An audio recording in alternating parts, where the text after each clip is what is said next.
A person is looking to maximize, optimize, maintain, increase lean body mass. This should be a goal of everybody, right? It doesn't matter if you're a 75-year-old woman or a 25-year-old man. The maintenance of lean body mass, if not the increase in lean body mass, is a very important pillar of living a long, healthy life. So if that is true, then presumably anything we can do nutritionally, we'll talk about training later, but anything we can do nutritionally to maximize or increase muscle protein synthesis should be good. But the one thing that we're missing is the window over which that happens. So is the goal always to maximize that for the highest peak independent of the base?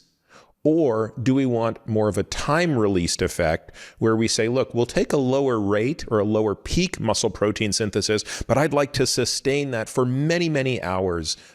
So this has led most of us in the field to believe that it's best to ingest, at least now we're talking about healthy people. If you become older, you become less resistant to the anabolic properties of amino acids. Anabolic resistance is probably also something that we'll come back to later. But if you're a healthy, active male or a female, 20 grams of protein is assumed to be the optimal amount to maximize muscle protein synthesis for up to 4 to 5 hours after a meal.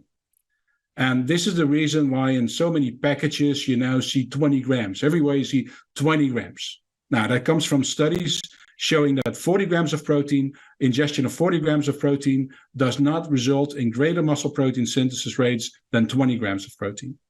So it's assumed that 20 gram is the optimal amount in healthy people. And of course, we always have these discussions. If you're 120 kilogram, you probably need more. If you're 50 kilogram, you probably need less. Yes, but you can't do a study with every individual in the world. But that's 20, 20, 20. Possibly also an evening protein snack 20, and then you already have 80 grams of protein, which for most people is already more than 1 to 1.1 grams of protein per day. But so the idea is distribution of protein, that every meal is an anabolic response. Just one question before you go further. This 20 grams is the maximum amount of protein you need to get maximum protein synthesis, muscle protein synthesis, was based on what type of protein? That was based on milk and egg. So there was a study on milk and there was a study on an egg. Okay, protein. So it's whole food. It's not using just whey or just casein. No, it's not whole foods. This is a protein concentrate. So egg protein concentrate and milk protein concentrate. So that's a very important point because, as I said, if your digestibility is not 100%, which in a meal is never, of course, and you have a delay in digestion and absorption, then 20 grams could be suggested to be a minimum. Yeah, so in other words, what I'm hearing here is for people like me who don't really like shakes that much, I prefer to eat food as opposed to drink shakes. I do drink them because sometimes it's convenient.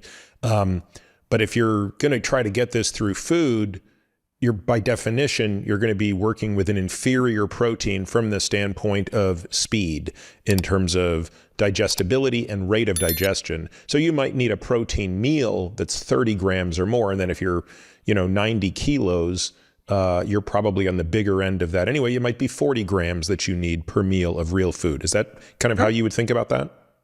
Yes. So the more active you become and the more healthy you are, the more protein you consume. We always have, World Health Organization says 0.8 grams per kilogram body mass per day. But yes, maybe you can survive on that. That's fine. But it's certainly, in my beliefs, not optimal. But even whether it's optimal or not, it's a non-discussion. Every healthy, relatively sedentary person, whether it's here or in England or the US, people consume about healthy people, and nothing strange, and not a complete recreational athlete, already consume 1.1 to between 1.1 and 1.3 grams of protein per kilogram body mass per day. And they're not even trying to consume more protein. Yeah, we're typically pushing our patients to much higher than that. Like we're asking patients to be closer to 1.6 grams per kilo. Grams per kilo per day.